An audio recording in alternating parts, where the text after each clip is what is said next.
Richard. Hindi na, bakit? Kaya parang bigla na kapagtapos yan. Kailangan ko kasing tulong mo eh. Tulog mo, sure. Kahit saan, game ako. Kahit pakinig. Richard, hindi ako makakapayag na bakla si May. Paano ba manidus ng bakla? Sabihin mo naman sa akin. Sige na naman. Alam mo, Tina, kung si Nick yung iniisip mo, baka di mo na siya kailangan si Dus. Kailangan mo lang siyang tanungin. Alam mo, nakakahiya ako. I'm the most self-centered person in this world. Tina, huwag kang mahiya. Lalo na sa akin. Malay mo, di ba baka hindi naman talaga kayo magkatuloy ng dalawa ni Nick. Di pwede pa natin yung pagpatuloy ito. Kung wala pa ako nahanap na iba.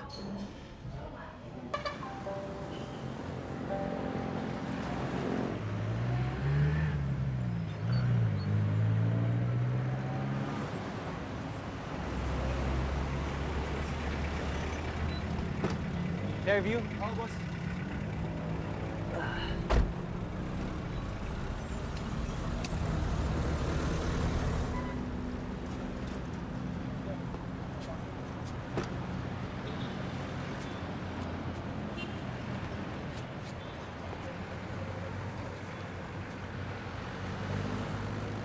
Pa-lock na lang din yung ano. Baka kasi may makapasok doon.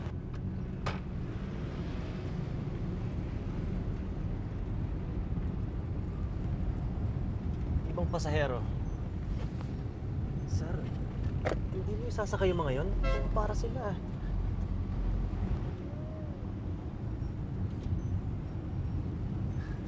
Sir, pumapara yung mga doon, no? Sir, boundary na kasi ako eh. Nadaanan kita, nakita kita, kaya sinakay na kita. Pauwi na rin ako. Sige sir, kahit tabi nyo na lang ako dyan. Ay, ito, yung bayad to. Sir, hindi. Tago nyo na yun, sir.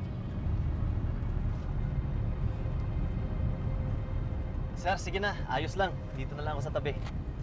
Ha, salamat ha. Ay, sir. Sir, huwag kayong mag-ilo, sir. Relax na kayo.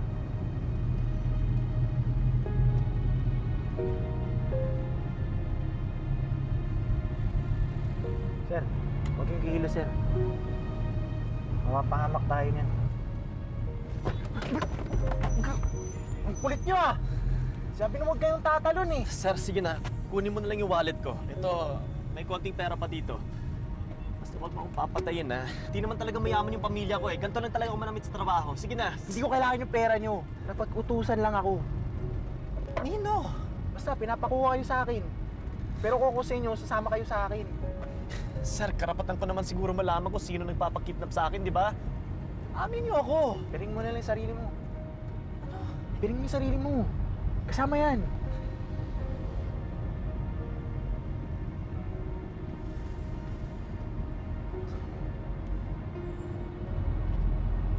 Tapos sir, seatbelt uli kayo, baka mahuli tayo. Tapos i-lock niyo ulit. Salamat po.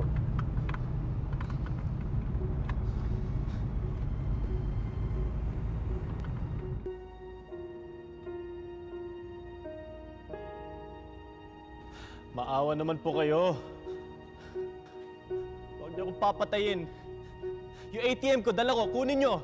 Kunin niyo lahat ng pera ko. Hindi naman mayaman ang pamilya ko eh. Sige na oh. Hindi naman pera ang habol ko sa'yo, Nick. Tina? Tina, ikaw ba yan? Tina! Sige, Tina. Puntahan mo na siya. Ano to? Maawa naman kayo, please!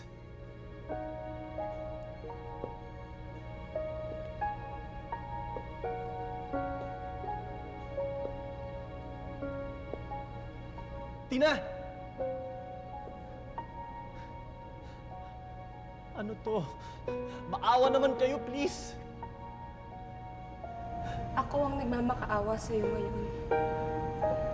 Sana mapatawad mo ko. Tina, ikaw nga to. Tina, ano to? Ano nangyayari? Ayaw mo kasi ako pansinin eh. Hindi ko kaya yun. Pero ang ipa-hold up ako, kaya mo?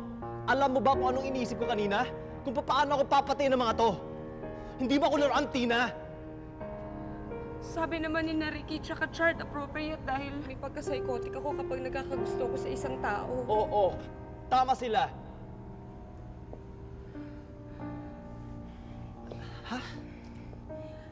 Kasalanan ko ba na kailangan ko ipa-hold up ang nag-iisang lalaking nagnakaw ng puso ko nang hindi ko nalalaman?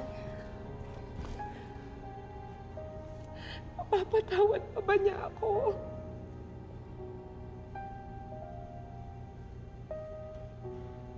Naiintindihan ko na ang sinasabi mo sa akin, Nick. Akala ko talaga mamamatay na ako ngayong araw na to, Tina. Sabi ko pa sa sarili ko, sige, patayin niyo ako! Total, matagal na akong patay. Hindi ako nakikita ng taong nililigawan ko. Tina, mahal kita. Matagal na. Sinabi nga sa akin ni Chard.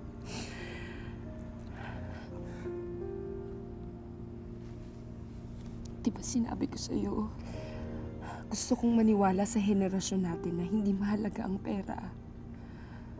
Basta nakakausap mo ang tao. Tina, ganun na rin yun. Saan tayo titira? Paano yung mga magiging anak natin? Yung educational plans ng mga anak natin, paano yun? Teka. Aatakihin naman yata ako sa puso niyan. Hoy, magbo-boyfriend at girlfriend pa lang tayo. Hindi mo pa ako inaalok ng kasal. At papakasalan ba kita? Kung makasiguro ah.